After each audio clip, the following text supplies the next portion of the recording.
Now, the Ghana Police Service has been briefing the press on a myriad of issues bordering on the country's security that have become topical in recent times. We'll bring you excerpt of that media encounter for a detailed account of that. We'll be having a discussion on that. But in the meantime, here are excerpts of that press briefing that was held a while ago. For assault on the journalists, the PIPs, we have done our investigations. One, the journalist himself could not identify the people, even if we assembled them. Two, we are yet to get the CCTV footage of the event. And all those around could not identify the culprits because it was dark and in an alley we couldn't. So we are still trying to identify the policeman. Meanwhile, we have appeared before National Media Commission, and efforts are underway to solve that problem.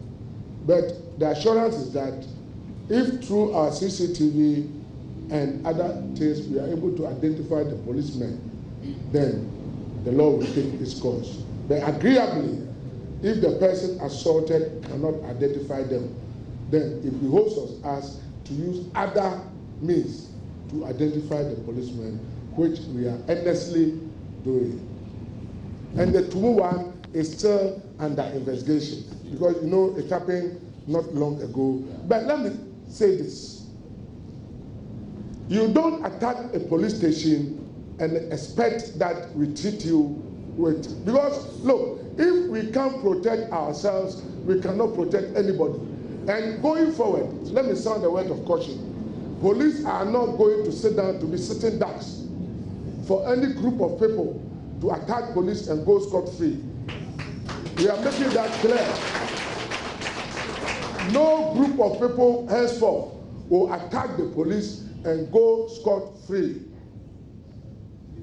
If we cannot protect ourselves, we cannot protect anybody.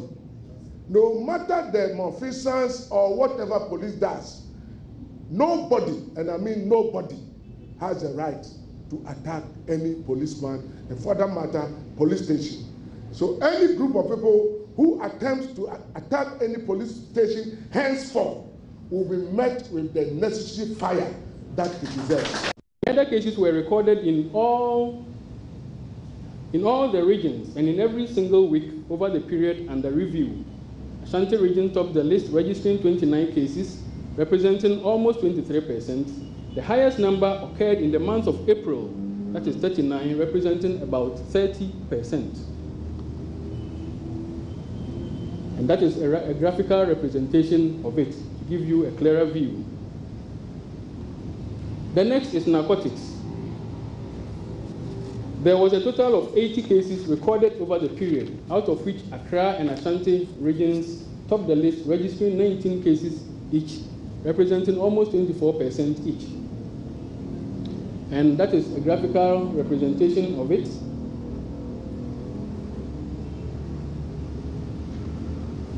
And then we go on to human trafficking. Cases of human trafficking couched by way of regions are as follows. Accra region topped the list, registering 6 cases out of a total of 9. Trafficking cases were a bit on the lower side. And then we go to rescue cases. Figures on the screen represent gender distribution of human trafficking victims rescued for the year 2017. 339 victims were rescued, out of which 122 were females and 217 males. 190 were female children and 149 were male children. Foreign regional headquarters. The purpose is to detect and foil crime before they are committed. Again, drug law enforcement units with the assistance of UNODC are being established in the northern, Volta, eastern, and Brong Ahafo regions. The offices in Ashanti and western regions have already been established. This is to effectively fight and manage drug-related offenses. All these measures are to ensure that the incidence of crime within the country is brought to its lowest ebb.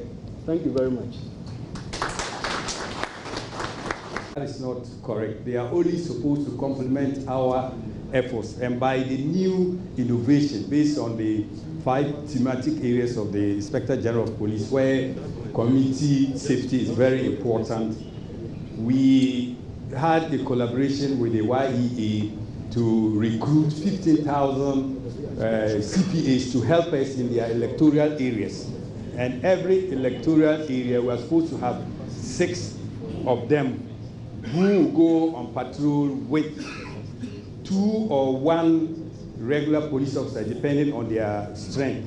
So they are only to complement our work, and they can assist the police during the patrols in arresting, just like any of us here as civilians have the right or the power to arrest, but only hand them over to the police. So in short, they are only to assist us to make our communities very safe. In fulfillment of the President's one of the 13 thematic areas, we say that he wants to make our communities safe and secure, very peaceful. And the IG's transformation agenda also talks about community policing and making our community safe. And if you look at our mission here, it's saying that we are to meet the expectation of Ghana stakeholders for maximum protection, secure, safe, and peaceful communities. So they are only to complement our efforts to make our community safe for all of us to do our work well. But maybe the caution here is that if you find them behaving like policemen, you have got the right to report to the district police commander. And if you want to know our new innovation, every district now is designated as a community policing center. So if you have a problem, just refer them to the district commander. That a police officer of the rank of an inspector and above, what that implies is that, you see, if you look at the way police operations are done, it is the station officer who is an inspector or chief inspector who deploys the men. So when we are doing this, we are acting in the name of the inspector or the station officer. We are even permitted to do things in the name of the Inspector General of Police, who is our employer. So when I go to court now, even to swear, I will swear in the name of the Inspector General of Police if I'm a deponent making the case. If I want to even take recognizance bill from somebody, I'll use the name of the Inspector General of Police. So the section that is saying the inspector and above, if the person is performing that duty under a duty roster signed by an inspector or chief inspector and above, that person is acting in the name of that inspector or the chief inspector and can retain the license. We do a lot of briefing to the men as to what we expect them to do when they get to the duty point before dispatching them, and then we follow with necessary monitoring. It is important in the police balance that if you deploy special human resources without any monitoring or supervision, you better forget it, because you will not know whether the person is doing the right thing or the wrong thing. So I would simply say that that is why we always expect the public to judge us, to compliment our efforts, to tell us whether it's going wrong or it's going right.